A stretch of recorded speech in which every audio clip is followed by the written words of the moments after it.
বন্ধুরা, Sangeeta kitchen and blog থেকে জানাই অনেক অনেক ভালোবাসা। আজকে আপনাদের সামনে রান্না করে দেখাবো চিংড়ি পটল। লাগছে পটল, আলু, চিংড়ি মাছ, আদা, রসুন, পেঁয়াজ, জিরে, লবণ, হলুদ, সর্ষের তেল। এবার আমি আলু পটলটা কেটে নেব। এবার আমি উনুনটা ধরিয়ে নেব।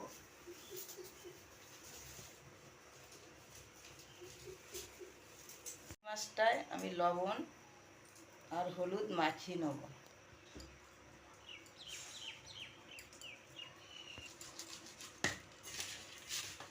কড়াটা গরম হয়ে গিয়েছে, আমি এবার তেলটা দিয়ে দেব। এবার চিংড়ি মাছটা দিয়ে দেব।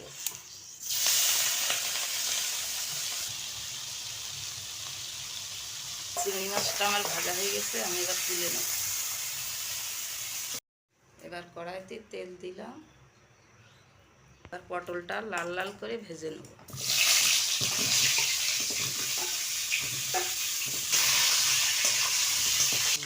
পরিমাণ মতো লবণ দিলাম।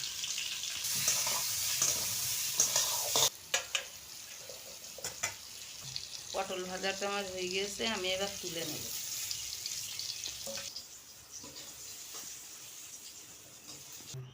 কড়াইতে আর একটু তেল দিয়ে নেব। এবার আলুটা লাল লাল করে ভেজে নেব।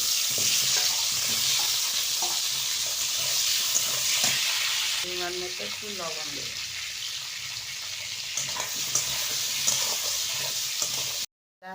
জিরে, লঙ্কা, রসুন একসাথে বেটে নেব শিলে।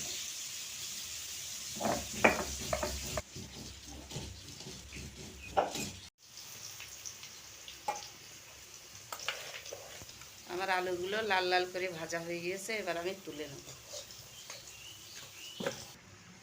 কড়াইতে আমি আর একটু তেল দিয়ে দিলাম, তেজপাতা ফোড়ন দিলাম, এবার জিরে ফোড়ন দিলাম। এবার কুচনো পেঁয়াজটা দিয়ে দিলাম।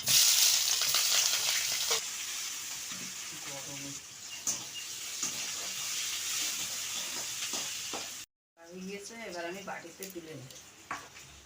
পেঁয়াজটা ভাজা হয়ে গেছে, এবার বেটে রাখা মশলাটা দিয়ে দিলাম।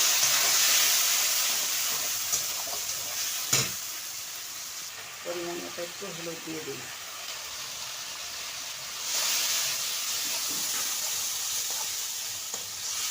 পরিমাণ মতো লবণ দিয়ে দিলাম।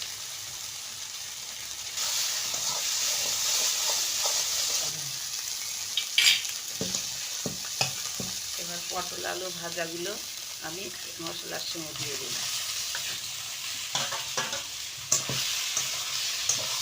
এবার আমি জলটা দিয়ে দিলাম। জল দেওয়া হয়ে গেছে, এবার আমি থালাটা দিয়ে ঢাকা দেব। এবার আমি থালাটা একটু তুলে নেব।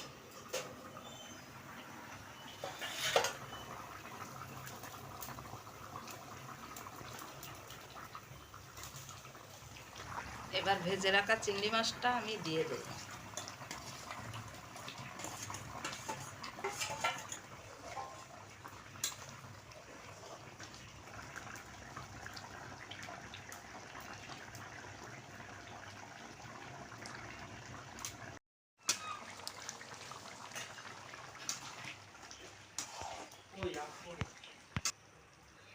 এবার আমি তরকারিটা নামিয়ে নিলাম।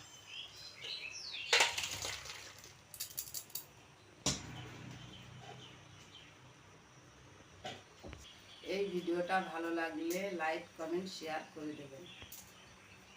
আর চ্যানেলটা সাবস্ক্রাইব করে আমাদের পাশে থাকবেন বন্ধুরা।